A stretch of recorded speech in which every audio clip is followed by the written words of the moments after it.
Oke, Assalamualaikum warahmatullahi wabarakatuh. Perkenalkan, nama saya Muhammad Hadi Joyo. Saya mahasiswa dari Mercu Buana. NIM saya adalah 415191110039.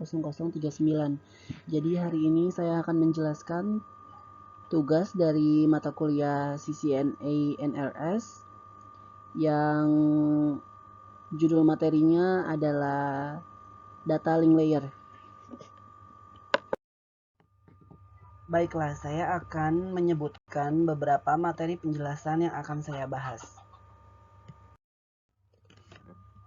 Saya akan membahas lapisan OC layer, lalu saya akan membahas pengertian data link layer, kemudian ciri utama data link layer, fungsi dari data link layer, sub layer pada lapisan data link, perangkat yang bekerja pada lapisan link layer, dan yang terakhir saya akan menjelaskan layanan dari data link layer. Oke, untuk materi pertama yang saya akan jelaskan adalah lapisan OC layer. Jadi sebenarnya ada 7 lapisan OC layer yang harus dilalui oleh paket data dalam satu kali proses transmisi data atau informasi, yaitu yang pertama application layer, yang kedua session layer, yang ketiga presentation layer, yang keempat transport layer, yang kelima network layer, yang keenam physical layer, dan yang terakhir dan yang serta akan saya bahas adalah data link layer. Oke, saya akan menjelaskan pengertian dari data link layer. Data link layer merupakan sebuah lapisan atau layer pada OC yang memiliki tugas utama untuk menyediakan sebuah prosedur pengiriman data antar jaringan. Jadi, dengan adanya data link layer ini, setiap paket data yang akan ditransmisikan atau akan diterima oleh user akan diproses, sehingga memungkinkan untuk dilanjutkan ke layer berikutnya, yaitu network layer atau physical layer.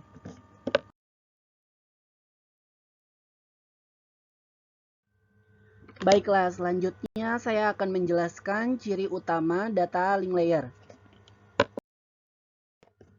Satu ciri utama yang terpenting ada pada data link layer ini adalah bahwa data link layer merupakan salah satu lapisan yang secara fisik memiliki alamat tersendiri atau address yang sudah dikodekan secara langsung ke dalam sebuah network card atau kartu jaringan.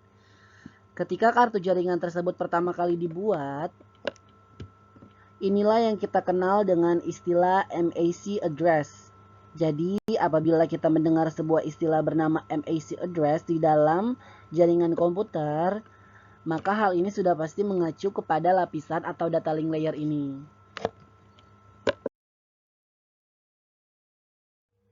Kemudian saya akan menjelaskan fungsi dari data link layer.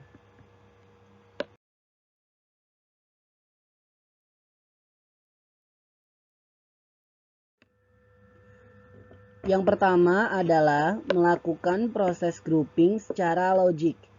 Proses grouping merupakan proses penyatuan dari beberapa paket data ke dalam satu kesatuan paket data yang utuh.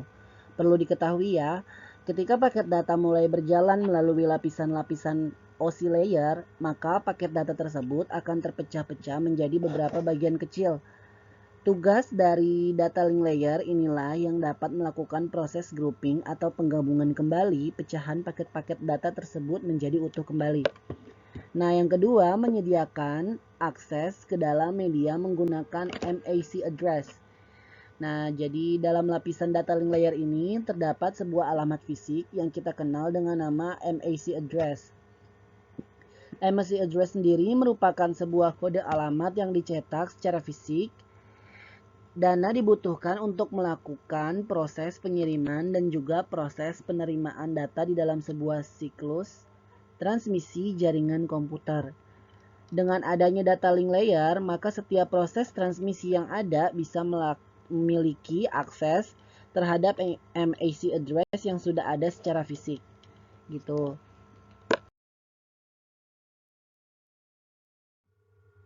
Oke, fungsi selanjutnya adalah mendeteksi kesalahan pengiriman dan penerimaan paket data dan melakukan proses pengoreksian. Data link layer akan mendeteksi apabila terjadi kesalahan pengiriman data yang melalui lapisannya dan kemudian melakukan koreksi secara otomatis, sehingga paket data tetap akan ditransmisikan tanpa kesalahan sedikit pun. Kemudian yang terakhir adalah menggabungkan paket data ke dalam byte dan menggabungkan byte ke dalam frame. Ini merupakan kelanjutan dari fungsi grouping yang dilakukan oleh data link layer. Fungsi berikutnya dari data link layer adalah untuk menggabungkan bentuk-bentuk paket data menjadi kesatuan yang utuh, mulai dari paket data menjadi bentuk byte hingga menggabungkan byte-byte yang ada menjadi sebuah bentuk frame.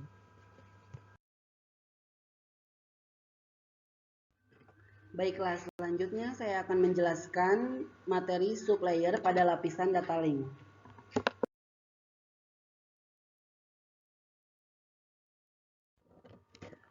Oke, untuk lapisan data link terdiri dari dua sublayer. Yang pertama, Logical Link Control atau LLC, dan yang kedua, Medium Access Control atau MAC. Untuk Logical Link Control atau LLC berfungsi memeriksa kesalahan dan menangani transmisi frame. Dan untuk Medium Access Control atau MAC berfungsi mengambil dan melepaskan data dari dan ke kabel, menentukan protokol untuk akses ke kabel yang di-share di dalam LAN.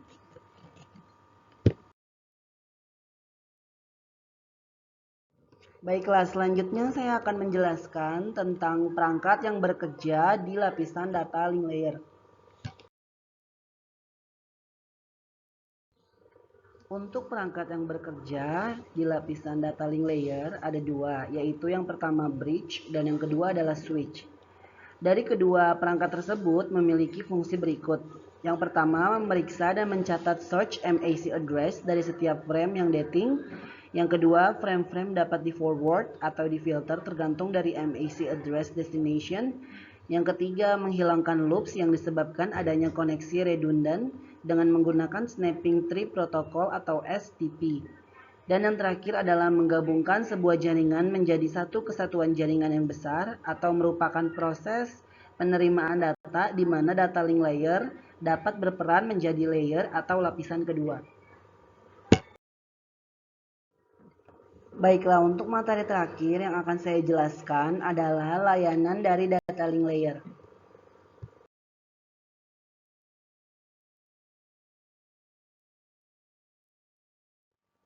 Oke, untuk layanan yang pertama adalah layanan Unacknowledged Connectionless, yaitu di mana mesin-mesin sumber mengirimkan sejumlah frame ke mesin yang dituju dengan tidak memberikan acknowledgement bagi diterimanya frame-frame tersebut. Tidak ada koneksi yang dibuat baik sebelum atau sesudah dikirimnya frame itu.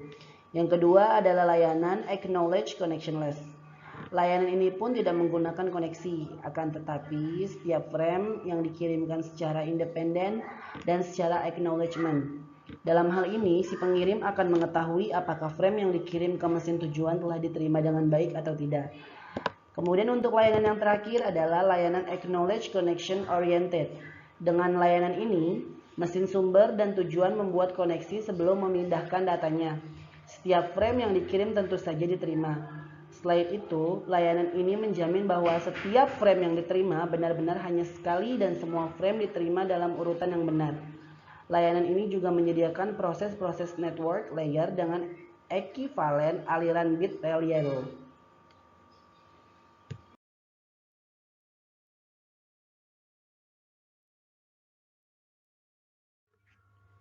Sekian presentasi dari saya. Terima kasih atas perhatiannya dan terima kasih banyak sudah menyaksikan video saya. Wabillahi taufiq wal hidayah. Wassalamualaikum warahmatullahi wabarakatuh.